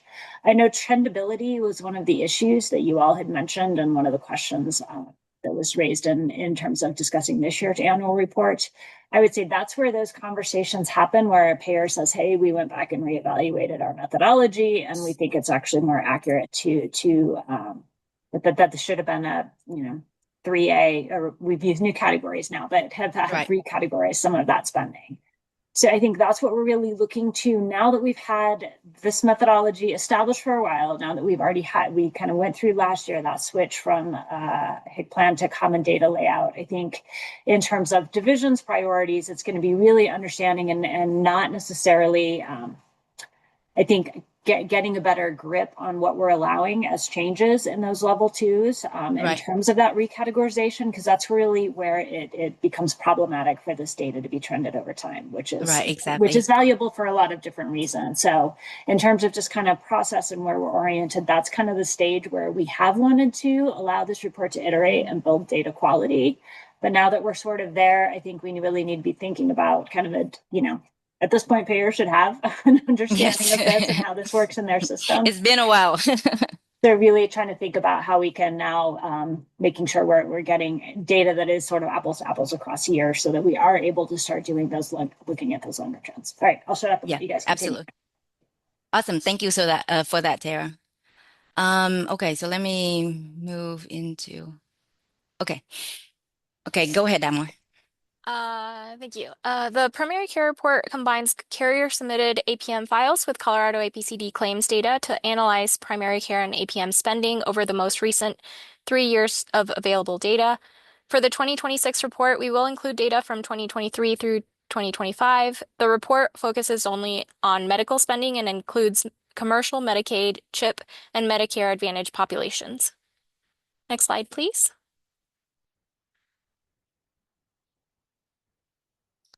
The Accountable Care Collaborative, or ACC, is the primary delivery system for Health First Colorado. ACC Phase 3 launches July 1st, 2025, and includes a new Regional Accountable Entity, or RAE structure.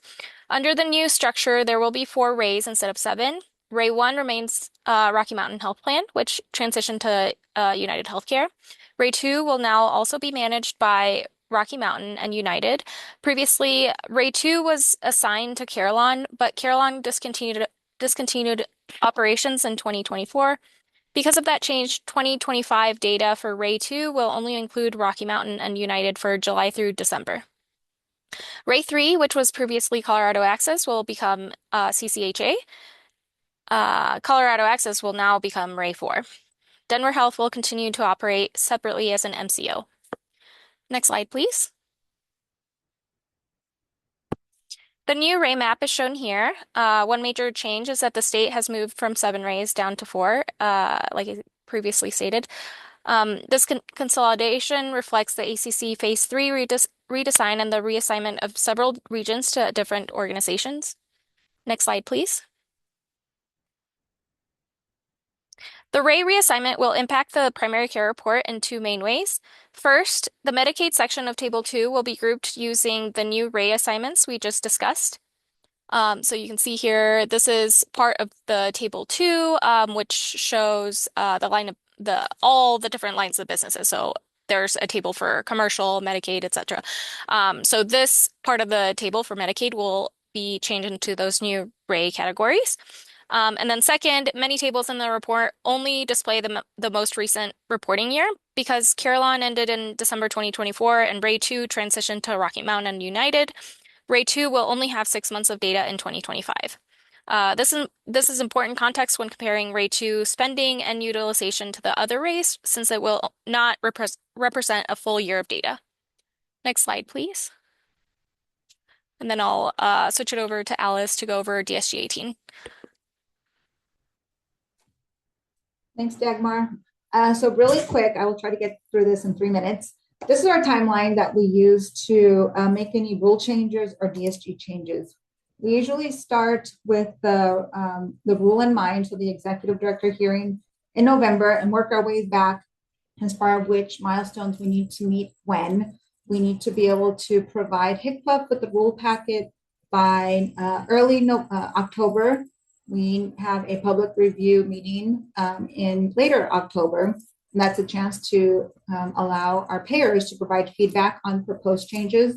But what we want to do is we usually start letting our payers know what proposed changes we are thinking of for the next DSG iteration early on in the year. So we have a Payer Connect call where we meet with all our payers next week. So we'll probably start talking with them in June in the next Payer Connect call, letting them know what planned updates we have for the next DSG. We need to get feedback from the payers. We send out the drafts of the DSG a couple times starting in July. We'll go through iterations of that with feedback from the payers, incorporate the feedback into the next draft so they can review it. And then we try to finalize it in October. And that's what we send to the executive director for the rule hearing in November. So the rule hearing happens in November for the rule to take effect in March of the following year. And then we implement those changes in July. So that's kind of the timeline really quick. What we need from our stakeholders, from our partners, is to understand what changes we need to see with the DSG, specifically for the APM. What do we need to understand that we need to go out to payers and ask? We need to collect additional data on. We need the correct fields. We need to change maybe the verbiage that we have of the fields. That's what we'd be looking to this group for, to understand, are we missing something in our current DSG format? Are there other fields that we need to be considering? Any of that information, the feedback from y'all is what we'd really be looking for to help us get a head start, and then sharing that with payers, get their feedback, and move on with that rule. Questions? That was quick.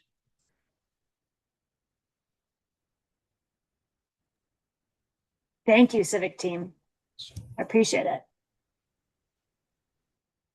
Any immediate questions? I know we're bumping right up against time, and I know where to find Civic. So if we need to have them back at a meeting, we can certainly do that. I think, certainly coming out of the discussion from your last report, there were some data issues, and I think the co-chairs and the division can kind of meet with Civic and talk about some initial things, some additional ideas for some improvement or changes, and then kind of report back to the larger group at some point in the next month or two. So Civic, thank you for that overview. Just wanted to kind of do some level setting and kind of give you an appreciation of the timelines that are involved.